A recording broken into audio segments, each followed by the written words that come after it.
All right. So we're looking at events here. We've thought about our makeup parties, our kid makeup parties, and then our shake parties.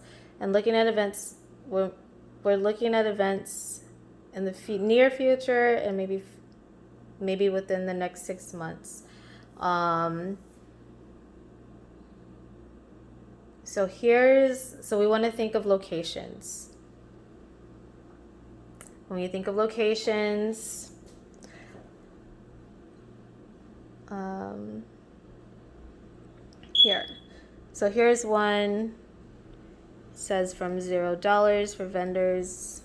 It's located at Hilton Garden Inn.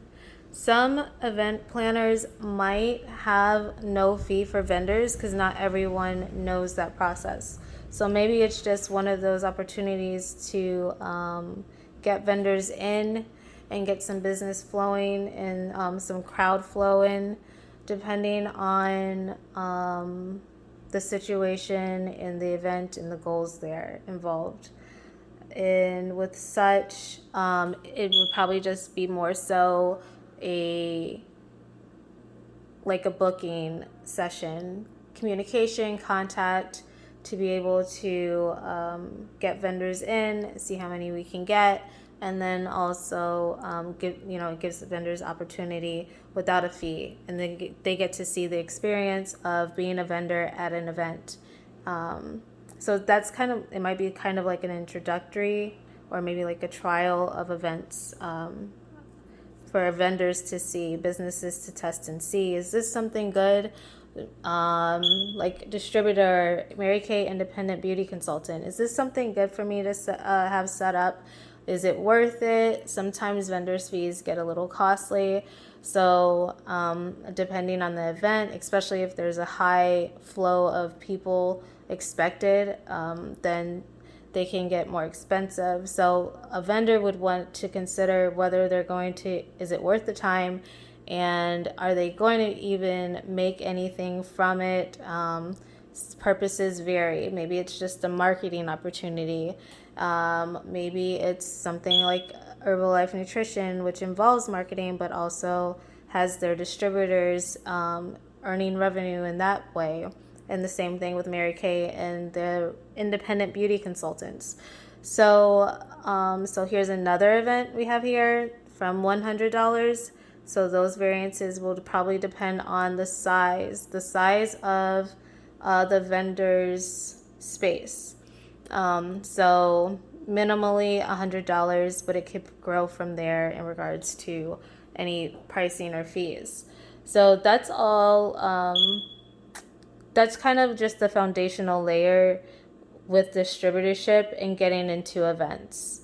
So number one is getting communication with the event holder, and then getting any information. They'll give all the information needed in regards to setting up a table or setting up a booth, or they'll give you all that information, what's expected. Some people have tables, some people won't have tables at all, maybe just a marketing banner. So it just depends on the purpose and what the vendor is doing. Any kind of required expectations from the vendor, they would communicate through the event planning process and let each vendor know, typically with any kind of information packet. So number one is communication. Well, number one is finding the event. And you can find the event online. Maybe if someone does a newspaper, they can see events that way as well and get contact information. But then from there, getting in contact with the event planning process to get more information to be able to register. And then with that, they're able to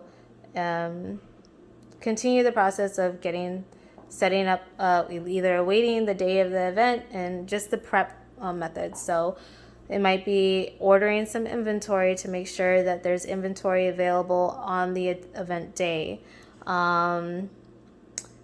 So that for Herbalife, it can be as simple as that, and doesn't require too much work, but it does require some effort.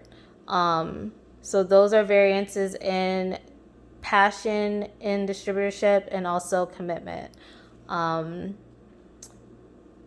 If someone chooses to go to an event and they actually say, I don't want to order any inventory and I just want to have a website available for people to order products and nothing else, maybe a sign or something, but they don't have anything else. They don't have any kind of shakes available, or maybe they just have information packets. So it's a process. It's a matter of what works best. Each distributor will do what they think, test the waters, do what they think works best. And then I guess they'll just get feedback from their interactions. And depending on those results is what they will either be satisfied with or they'll learn. So it's a learning process. It's a developmental, and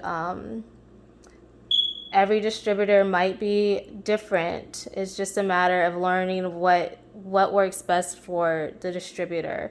If maybe the distributor works more in the team dynamic and has other distributors with them, and other distributors that are willing to coordinate together, then that's also an organized effort as well in regards to earning potential and growth. But that has to be collaborative, and not every distributor is capable of being collaborative or doesn't desire to. But they're coming in and they're learning and they're willing to talk about it, and so that's where the downline is presented. They don't have to necessarily be collaborative. That's their distributorship. And so say I'm a shop owner and I have like 5 distributors that typically come every week for information sessions, and they're starting to say, I want to go out to these events and test the waters and see what I can do with my distributorship. That's part of the joy in the business, because you're seeing others develop and grow in their independence, and you're part of that process. Now, you might be a nutrition shop owner. They're going out, they're part of your downline. So that's an entire process in itself. You've learned together, you've helped them learn, you grow them, and then they're going out to these events, and now they're earning more independently. And with that, everyone kind of benefits because there's been interaction, and then the nutrition shop owner, if they're in their downline, they are earning as well. It just looks a little bit differently. So that's just part of the whole business opportunity process. Some challenges are presented when it comes to downline, and that's where confrontation might be presented. And that's more so a matter of more conflict resolution practices needed in regards to maybe organization or movement of downline, or just understanding of responsibilities and understanding that distributors are allowed to be independent in their practices. We've had these sessions, they're going out and they're going to these events and they're being responsible and they're learning, they're earning, they're growing. And, Herbalife's probably really happy with the numbers. So it's supposed to be a joyful thing and that people should be smiling and celebrating with one another, but it doesn't always happen that way behind the scenes. And there's some fights sometimes, but it's a matter, again, with conflict resolution, as in any workplace. There's confrontation, there's bad customer service sometimes, or there's good customer service that some people say is bad. So it's a matter of evaluation, thinking about it, learning, what can I do differently, what can I not do differently, and what can I continue to push on to, because this is actually working. And just because people aren't satisfied with it for whatever reasons, they can choose to go to another distributor. So that could be part of conflict resolution. Just like Herbalife allows the opportunity for a refund after membership purchase or distributorship purchase. If people aren't satisfied, with a specific distributorship or being in the downline, you can always suggest another distributor or request for them to not be within relation to their distributorship.